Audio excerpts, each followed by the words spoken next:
Hello guys! Welcome back to my YouTube channel. For today's vlog, ituturo ko sa inyo kung paano nga ba withdrawin yung commission nyo sa TikTok. Ganito guys, punta kayo guys dito sa TikTok. Punta guys kayo sa TikTok, then tick nyo yung profile. Yan. Then pumunta kayo dito sa basket, then visit TikTok shop. Yan. Then dito guys, punta kayo dito guys sa pag nandito na guys kayo sa TikTok shop nyo. Yan.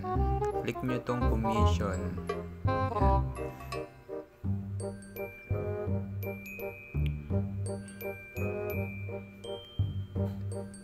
Then dito guys, meron na akong 83 pesos.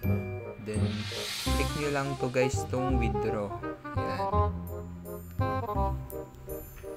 Dito guys, magli-link kayo guys dito ng Bangko or GCash. Yan. Dalawa naman dito ang, kung may GCash kayo, i-link nyo yung GCash. Kung may Bangko kayo, i-link nyo yung Bangko. Yan. Then dito guys, may charge yung GCash na 5 piso. 5.60 centavos yung charge niya pag withdraw nyo. Then pag ginamit nyo yung bank transfer o kung may bank account naman kayo, ang service fee niya ay 3.60 centavos lang guys. Yan. Then dito guys ay 1 day process agad. Then wala pang 5 minuto magta-transfer na yung inyong kinash out galing sa TikTok. Then dito guys, yan. Ito guys yung ating payment method. Yan. GCash, then bank transfer. Yan. Ang pinakamababang withdraw ay yung minimum ay 10 pesos, then 25 million naman yung maximum sa bank transfer. Then sa GCash, 10 pesos ang minimum, then maximum ay 100,000 ang pwede nyong ma-withdraw. Yan. Then yung sa service fee, sa GCash naman ay 5.60 centavos, then sa bank transfer ay 3.60 centavos o pesos. Yan. Then pipiliin lang guys natin yung bank transfer. Yan.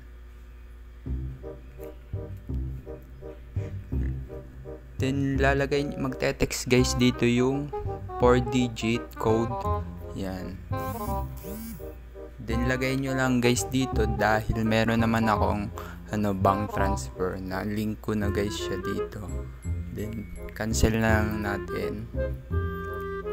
Then dito guys, yan, naka primary na yung aking bank transfer. Pwede kong palitan siya guys, pwedeng GCash o bank transfer. Yan.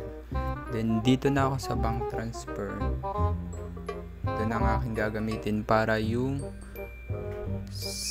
service charge niya ay 3.48 pesos na lang guys. Yan.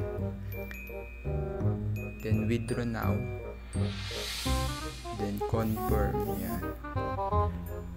Wala pa guys 5 minutes, dadating na yung tinransfer yung pera. Yan. Yung withdraw. Then yeah guys, wala na siya. Ganun lang guys kadali kung paano nga ba mag-withdrawin yung commission ninyo sa TikTok. Yan.